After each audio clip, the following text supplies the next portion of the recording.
Plight of the Penguins had a somewhat different premise in its original incarnation. Though the idea of explosive jumps and destructible terrain was present from day one, the player character hadn't always been the afro-sporting Garrett the Penguin. Instead, for the first few months of development, our game starred Sherman, a human that drove a miniature tank.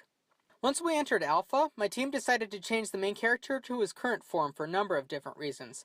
One reason was due to the way that the game controlled. Though the idea of a jumping tank was somewhat appealing in its sheer absurdity, it wasn't really the most natural fit for an action platformer. Sherman's unusual proportions and limited air control led to playtesters having a fair amount of difficulty with maneuvering the character. Another reason for the change is because of the power imbalance between the player and the enemies. The enemies, which had always been penguins, were initially unarmed and fought only using simple melee attacks. The player, meanwhile, drove a powerful tank that could literally crush foes underneath its treads. Enemies became little more than a minor nuisance to the player, and their helpless natures caused players to feel both overpowered and a little bit cruel. We decided to remove the tank in order for the player character to become smaller, more agile, and easier to control. Sherman the human soon became Garrett the penguin because we realized that making the character similar to his enemies would prevent the player from feeling overpowered. Garrett also gained a white afro in order to provide a simple but unique distinction from his enemies.